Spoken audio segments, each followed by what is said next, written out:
Hi everyone, Shri Krishna student classes में आपका हार्दिक स्वागत है। मैं हूँ अशोक विश्वकर्मा और आपको एक नए टॉपिक की ओर ले चलते हैं जिसका नाम है रोमन नंबर।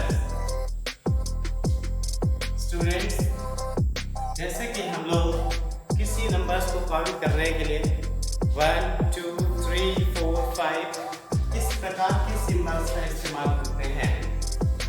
ठीक उसी प्रकार से रोमन देश के लोग काउंटिंग के लिए या गिनने के लिए इस प्रकार के सिंबल्स का इस्तेमाल करते हैं। आई, डबल आई, ट्रिपल आई, आई की, वी, डॉट इस प्रकार के सिंबल्स को ही रोमन नंबर्स कहते हैं। Most of the common Roman numbers इस प्रकार होती हैं कि 1 को हम I से रिप्रेजेंट करते हैं, 5 को V से, 10 को X से, 50 को L से, 100 को C से, 500 को D से और 1000 को M से रिप्रेजेंट करते हैं। ओके, और अन्य प्रकार की जो अन्य संख्याएं हैं उनको भी हम इसी प्रकार के इन्हीं सिंबल्स का इस्तेमाल करके लिख सकते हैं। ओके, अब हम जानते हैं कि नए नंबर्स को फॉर्मेशन करने के लिए किन नियम्स को पालन करना पड़ेगा, किन नियमों को पालन करना पड़ेगा, किन नियमों के तहत हमें गुजरना पड़ेगा। उन नियमों को हम जैसे रूल नंबर फर्स्ट में दे रहे हैं। तो पहला नियम कहता है इफ सिंबल्स इज रिपीटेड, यदि सिंबल्स रिपीट होते हैं, if symbols is repeated its value is added. It means, for example, triple I. Here I is repeated 3 times. Okay, so here I means 1, 1 and 1. 1, 1, 1. 3 times 1 is added. We get 3. Same इसी प्रकार से यहाँ पे triple M है, M. यहाँ पे N symbol stand for 1000, so we repeat 1000 3 times, we get 3000. Okay, फिर से इसको समझ लीजिए। यदि कोई सिंबल रिपीट होता है तो उसकी वैल्यू को ऐड कर दिया जाता है। मीन्स जैसे यहाँ पे लिखा हुआ है 111 ट्रिपल आई, तो यहाँ पे 111 ऐड कर दिएगा और I स्टैंड फॉर 1, यहाँ पे आप लोग देख चुके हो I स्टैंड फॉर 1, राइट। चलते हैं नेक्स्ट। यहाँ पे अगले रूल में लिखा हुआ है no symbol is repeated more than 3 times. कोई भी सिंबल 3 बार से ज्यादा रिपीट नहीं हो सकता है। जैसे कि यहाँ पे देख रहे हैं हम लोग कि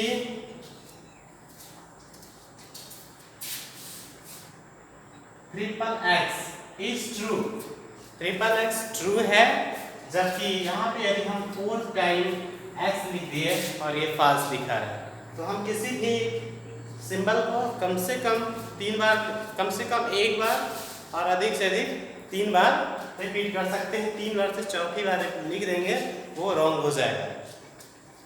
तो यहाँ पे अब कौन कौन से, हमारे पास एक क्वेश्चन आया कि कौन से सिंबल्स रिपीट हो सकते हैं और कौन से सिंबल्स रिपीट नहीं हो सकते हैं। तो हम बता दें आपको कि I, X, C and M, these are 4 symbols that can be repeated maximum 3 times. Okay, and कौन से होते हैं सिंबल्स जो रिपीट नहीं किए जा सकते? वो होते हैं V, L and D. V, L और D को हम रिपीट नहीं कर सकते हैं। ये कहीं भी लिखे रहेंगे तो केवल एक बार ही लिखे रहेंगे, इससे ज्यादा नहीं लिखे जा सकते हैं। फिर आगे चलते हैं रूल नंबर 4 में, रूल नंबर 3 में। If smaller value symbol is written to right of greater value symbol, यदि कम वैल्यू वाली सिंबल अधिक वैल्यू वाली सिंबल के आगे लिखा हुआ है, राइट साइड में लिखा हुआ है, तो जो इन सबको क्या कर दिया जाता है, ऐड कर दिया जाता है। मीन्स यदि कम वैल्यू वाली सिंबल ज्यादा वैल्यू वाली सिंबल्स के राइट साइड पे लिखा हुआ है तो सबको ऐड कर दिया जाता है, बिगर वैल्यू के साथ ऐड कर दिया जाता है। मतलब यहाँ पे देख सकते हैं एग्जांपल में कि x लिखा हुआ है, यहाँ पे x ट्रिपल आई है, तो ये x जो है बिगर वैल्यू है, लार्जर वैल्यू वाला है, और i जो है तो स्मॉलर वैल्यू वाला है। तो हम x में i और i तीनों i को ऐड कर दिए। x stand for 10, i stand for 1, i stand for 1, i stand for 1। हमने सबको ऐड कर दिया, हमें आंसर मिला 13। नेक्स्ट एग्जांपल लेते हैं CLV। यहाँ पे सबसे ग्रेटर वैल्यू है C की, इसके बाद L की है और इसके बाद V की है। यहाँ पे V सबसे स्मॉलेस्ट वैल्यू है, L उसके बाद और C सबसे बड़ा। तो यहाँ पे तीनों ऐड कर देंगे तो C plus L plus V। C की वैल्यू होती है 100, L की वैल्यू होती है 50 और V की वैल्यू होती है 5। हम इन तीनों को ऐड कर दें, कितना हो गया 155। ये समझ में आ गया होगा कि यदि स्मॉलर वैल्यू वाले सिंबल ग्रेटर वैल्यू वाले सिंबल के राइट साइड है तो ऐड कर दिया जाता है। कैसा है? अब हम चलते हैं नेक्स्ट रूल, यानी कि रूल नंबर 4 में। If the symbol of smaller value, if the symbol of smaller value is written to the left of greater value symbol, यदि ग्रेटर वैल्यू सिंबल के लेफ्ट साइड में स्मॉलर वैल्यू सिंबल है तो उसे subtract कर दिया जाता है। तो इट्स वैल्यू इज सब्ट्रैक्टेड। यहाँ पे आप एक एग्जांपल देख लीजिए, 4 लिखा हुआ, आई भी लिखा हुआ है, तो आई भी का मतलब होता है कि ये स्मॉलर वैल्यू वाला है और बी ग्रेटर वैल्यू वाला है। तो हम क्या करेंगे, यहाँ ग्रेटर वैल्यू वाले में स्मॉलर वैल्यू वाले को माइनस कर देंगे। तो यहाँ पे 5, v की वैल्यू होती है 5 माइनस 1 की वैल्यू होती है 1, i की वैल्यू होती है 1, तो यहाँ 5 माइनस 1 कर दिए 4। इसका मतलब ये हुआ, ये 4 जो है तो किसका सिंबल है, 4 का सिंबल है, i भी 4 का सिंबल है। नेक्स्ट एक और ले लेते एग्जांपल, यहाँ पे ix ले लिए, तो x जो है तो ग्रेटर वैल्यू सिंबल है और i जो है स्मॉलर वैल्यू सिंबल है। यहाँ पे x में से i को माइनस कर दिया जाएगा, x माइनस i, और x की वैल्यू होती है 10 और i की वैल्यू होती है 1, तो 10 में से 1 माइनस कर दिए 9 हो गए। अब आपको समझ में आ गया होगा कि ix किसके लिए है, ix किसका सिंबल है, 9 के लिए है और 9 का सिंबल है।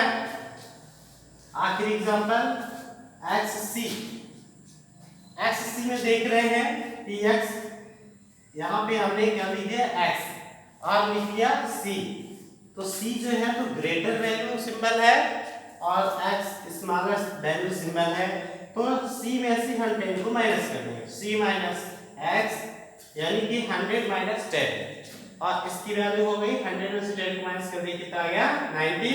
यहाँ से हमें यही समझ में आया कि xc का जो किसका सिंबल होता है, xc 90 का सिंबल होता है। तो बच्चों आज हम यहाँ पे रोमन नंबर्स के बारे में जानने की कोशिश किए। मुझे उम्मीद है कि आपको रोमन नंबर्स समझ में आ गया होगा। आप इसके एग्जाम्पल्स ले लेंगे और इसको लिखने का प्रयास करेंगे, आप आसानी से लिख सकोगे। समझ में आया होगा, मुझे अच्छी उम्मीद है आपसे।